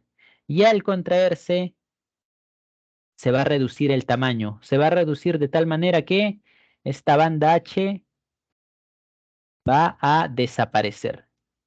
Cuando hay contracción, la banda H desaparece. Y obviamente esto no se va a quedar así, sino que se contrae y luego va a relajarse. Relajarse significa que va a volver a su estado normal. La banda H vuelve a aparecer. Luego se contrae, luego se relaja y eso es lo que va a generar el movimiento de los músculos. Bien, eso es lo que nosotros vamos a ver en el tejido muscular. Ahora, hay tres tipos. ¿Basados en qué? Basados en que hay dos estriado, que es el estriado esquelético y el estriado cardíaco llamado también miocardio. Y el otro es el liso, ¿cierto? Características. Los estriados, el tejido estriado se caracteriza por la presencia de sarcómeros, como ya hemos dicho. El sarcómero vamos a encontrarlo en el tejido muscular estriado. Eso le da esa característica cilíndrica, ¿no? Y esa característica donde parece que tiene estrías. Por eso se llama estriado, por estas líneas de acá. Hace que se vea como si tuviera estrías, por estas líneas. Eso solo está en el estriado, en el liso no. Ahora, el estriado esquelético es el llamado voluntario. ¿Por qué? Porque nosotros podemos moverlo a voluntad. Y es lo que está pegado a nuestro esqueleto precisamente, ¿cierto? Movimiento de brazos, piernas, cuello, espalda, etc. Este también se caracteriza por tener varios núcleos. Varios núcleos. La fibra muscular tiene varios núcleos. ¿Y cómo es eso posible? Bueno, es que las células musculares son capaces de fusionarse. ¿En qué sentido? Es que vamos a tener, por ejemplo, esto de acá. Tenemos acá una célula muscular con el núcleo, acá otra célula muscular. Y esta membrana que está en el medio es capaz de desaparecer. De tal manera que podemos tener una célula con dos núcleos. Y así podría pasar con la siguiente, ¿no? Haciendo que la célula tenga varios núcleos. La fibra muscular tenga varios núcleos. Acá en el miocardio, tanto el miocardio como el tejido muscular liso son involuntarios. Obviamente, nosotros no controlamos los latidos de nuestro corazón, tampoco el movimiento peristáltico de el intestino delgado, lo cual está en el tejido muscular liso, que es propio o que lo vamos a encontrar en las vísceras, o sea, el estómago, o sea, el intestino delgado, intestino grueso. Ahí encontramos el tejido muscular liso. Ambos son del movimiento involuntario. En el miocardio nosotros podemos encontrar uno o dos núcleos. Y en cambio, en el liso nosotros vamos a encontrar un núcleo nada más. Además que este tipo de forma, que no es cilíndrica, se denomina fusiforme. Fusiforme. Bien, esto es entonces tejido muscular. ¿Hasta acá alguna pregunta? Profesor, ¿qué era el miocardio? Miocardio es el tejido muscular cardíaco.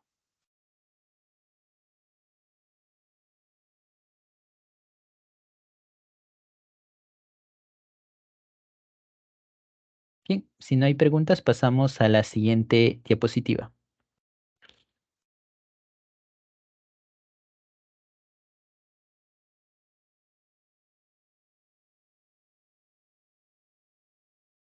Finalmente, el último tejido, tejido nervioso, del cual no veremos mucho porque hay un apartado diferente para lo que es sistema nervioso, ¿no? Y ahí hablaremos más de lo que es impulso nervioso y sinapsis.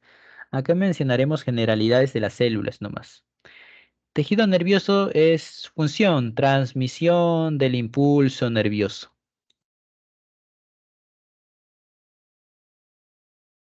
Transmisión del impulso nervioso. Y parece redundante, ¿cierto? Bueno, esto está asociado básicamente a las propiedades o características, mejor dicho, de los seres vivos llamados irritabilidad y coordinación. O sea, frente a cualquier estímulo externo, nosotros vamos a tener una respuesta, ¿no? ¿Gracias a quién? Gracias al sistema nervioso. También gracias al sistema endocrino, ¿no? Pero acá participa el sistema nervioso. Célula principal, la neurona. La neurona está compuesta por dos partes. El soma, llamado también cuerpo celular, es lo mismo. Ahí vamos a encontrar qué cosa, todas las organelas. El núcleo y todas las organelas van a estar en el soma. Y va a tener unas terminaciones media ramificadas llamadas dendritas, las cuales sirven para comunicarse con el axón. Y la otra parte llamada precisamente axón. Axón. A través del axón se va a transmitir el impulso nervioso. Se transmite hasta llegar a dónde, llegar a la axón terminal o terminal del axón. Por si acaso, así se parezca, las dendritas solo lo vamos a encontrar en el soma. Esto de acá no se llama dendritas, esto de acá se llama axón terminal o terminal del axón. Bien. El axón está ¿rodeada por qué? Rodeada por vainas de mielina. Y la mielina es un componente lipídico, es un lípido que lo rodea, pero no lo rodea completamente, sino que deja pequeños espacios, y esos espacios se llaman nódulos, nódulos de Rambier, que también cumplen un rol fundamental en la transmisión del impulso nervioso. Y ya lo veremos cuando toquemos sistema nervioso. Esta vaina de mielina puede ser generada ya sea por células de Schwann o ya sea por lo que es los oligodendrocitos, pero eso ya lo veremos acá. Y es que las neuronas, si bien cumplen el rol de transmitir el impulso nervioso y también el rol de la sinapsis, que es parte fundamental de nuestra coordinación, son asistidas por una especie de células llamadas glías o neuroglias. Por ejemplo, los oligodendrocitos, ¿de qué se encargan? Se encargan de la síntesis de mielina.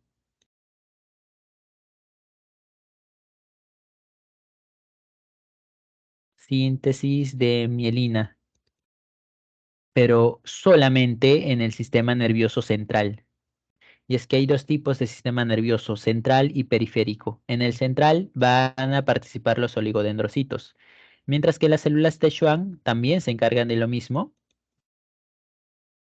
síntesis de mielina,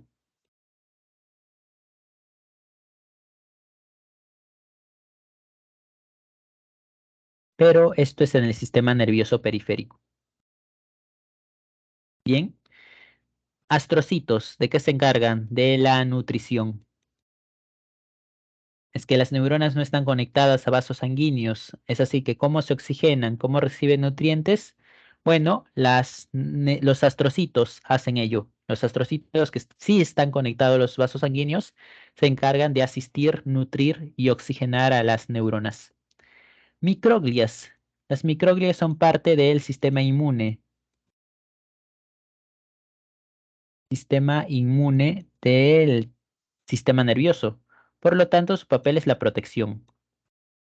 Protección contra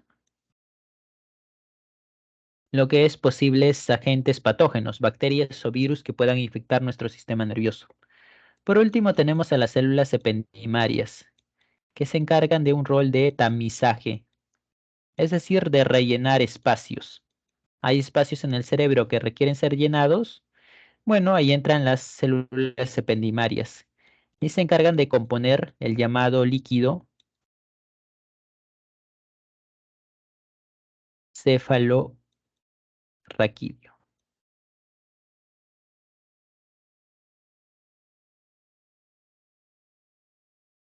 Tenemos lo siguiente, por ejemplo, conexión de dos neuronas.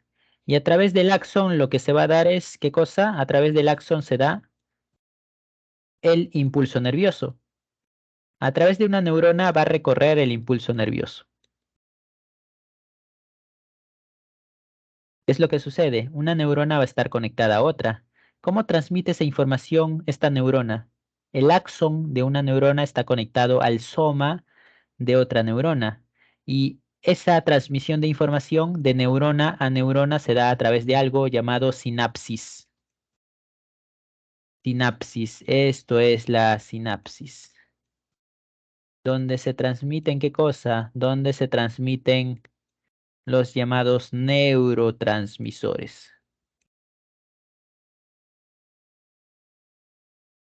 Neurotransmisores.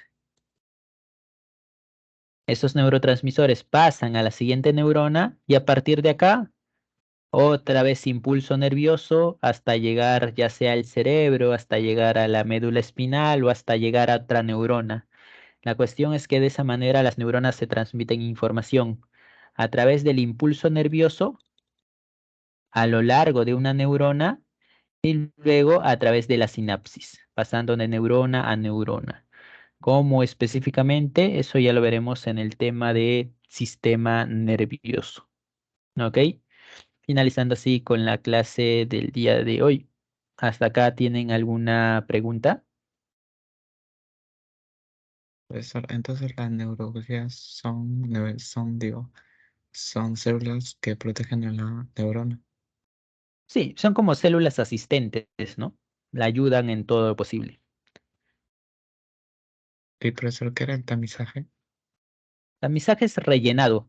O sea, hay espacios en el sistema nervioso, por ejemplo, hay espacios en el cerebro. Y bueno, las células epidimarias rellenan ese espacio, ¿no? Para que no quede vacío.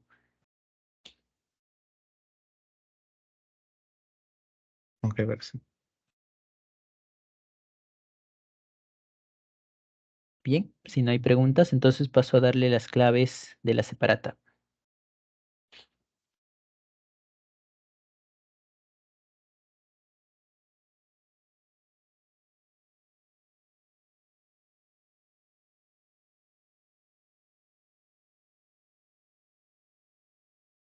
A ver, en la uno nos dice, con el objetivo de hacer más eficiente la absorción de agua en las plantas, unos científicos buscan aumentar la permeabilidad de los pelos radiculares, por lo que deben modificar el tejido del cual se originan estos. ¿Qué tejido deben modificar? ¿Cuál creen que sea la respuesta en la uno? La D. La D, vascular. ¿Alguien más?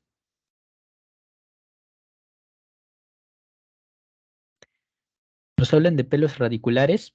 Radicular viene de raíz, ¿no? Es lo que se encuentra en la parte más exterior de las plantas. Y lo que siempre va a estar en la parte exterior, por más que los pelos radiculares después van a estar conectados al tejido vascular, es cierto, pero con lo primero que conectan es con las células epidérmicas, las células de la epidermis. Y es que la epidermis rodea a toda la planta, lo rodea como tal, exceptuando a las hojas, y eso permite precisamente, como es lo más externo que hay en una planta es la epidermis. Es así que estos pelos radiculares van a estar conectados con la epidermis como tal. Es por eso que en la uno la respuesta es la C, ¿ok? Tejido epidérmico. En la 2 es algo más complicada. Nos dice, María disfruta desayunar todas las mañanas yogur con pera, fruta que se caracteriza por su textura granulosa, que se debe a la presencia de células cuya pared, esa estructura áspera, granulosa que puede tener las cáscara de las peras, ¿a qué se debería? Y acá los frutos, las células que participan en la forma que tienen, Son las células pertenecientes al esclerénquima, al tejido esclerénquima. ¿Y el esclerénquima por qué se caracteriza? Porque la pared esté repleta de lignina, ¿cierto? ¿Pero qué pared? ¿Primaria o secundaria? La pared celular se divide en dos tipos, primaria y secundaria. La secundaria es la más gruesa de las dos, es la pared más interna también, y esa es la que se va a llenar de lignina. Por lo tanto, en la 2 la respuesta es la E. En la 3 sí es más sencillo. Las plantas acuáticas utilizan diversas estrategias para vivir. Por ejemplo, pueden tomar el excremento de peces para nutrirse. También pueden mantenerse a flote gracias a su parénquima, donde se acumula, entre otras adaptaciones. ¿Cuál creen que sea la respuesta en la 3? Late. La D, aerífero aire, es correcto, porque las plantas acuáticas, ¿cómo logran flotar o sobrevivir? Debido al aire que acumulan en el parénquima aerífero, ¿no? En la 3, entonces la respuesta es la D. Vamos la 4. Mientras los tejidos de sostén de las plantas tienen células vivas que le confieren resistencia y flexibilidad a la planta, pero también tienen otros tejidos con células que permiten el paso de la luz solar. Las células que refiere el enunciado corresponden respectivamente a los tejidos. ¿Cuál creen que sea la respuesta en la 4?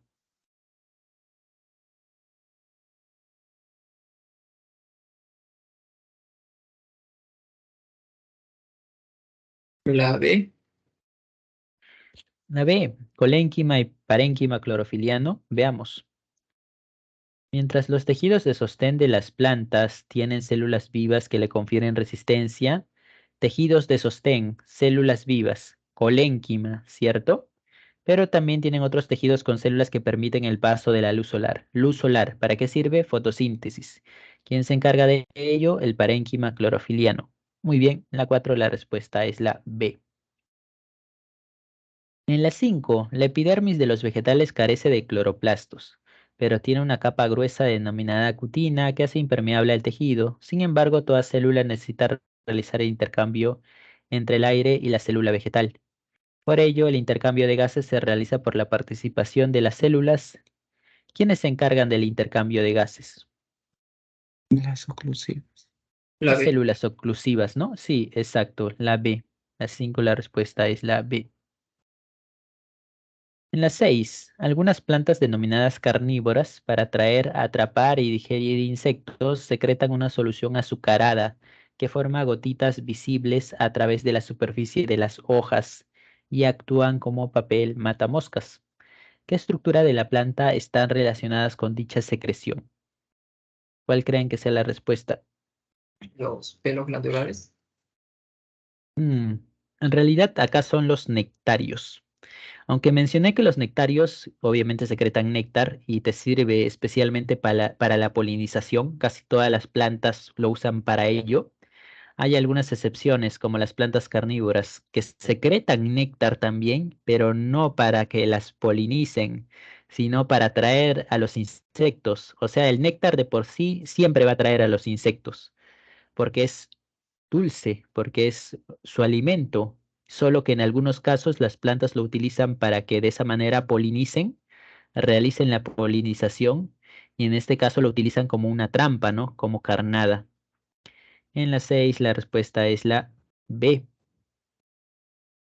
En la 7 hay un error de edición porque te dice las células epidérmicas pueden presentar, pero estas se caracterizan por, las células epidérmicas se caracterizan por la ausencia de cloroplastos. Claro, acá te dice no ausencia, por eso está mal redactado, ¿no? Pero las células epidérmicas es la ausencia de cloroplastos. Bien, eso para señalar. Ausencia de cloroplastos, células epidérmicas.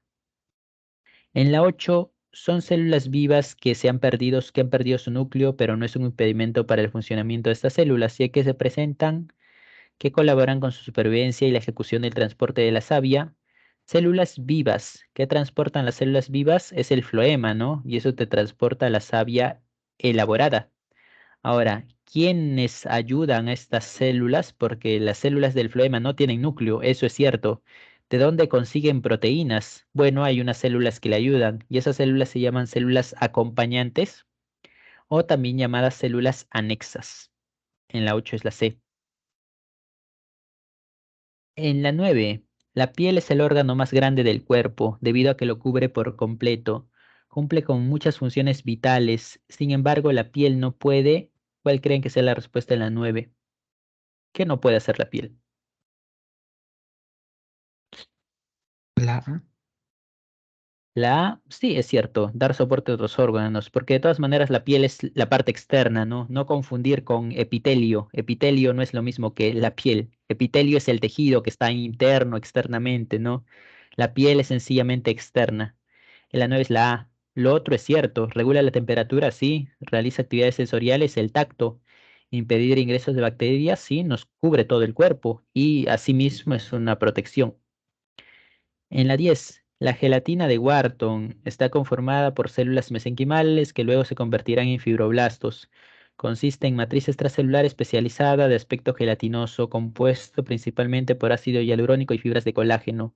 Este tejido corresponde al tejido conectivo embrionario mucoso, que se encuentra en... ¿Cuál es la respuesta en la 10? La B. La B, cordón umbilical. El cordón umbilical está rellenado de gelatina de Wharton, que a su vez está conformado por tejido conectivo mucoso. Bien, la 10, la B. Bueno, el 11 ya lo coloqué. La 11 es pseudoestratificado. Bien, igual era una pregunta de datos. Lámina de la tráquea. La tráquea está conformada por epitelio pseudoestratificado. La 11 es la E, pseudoestratificado.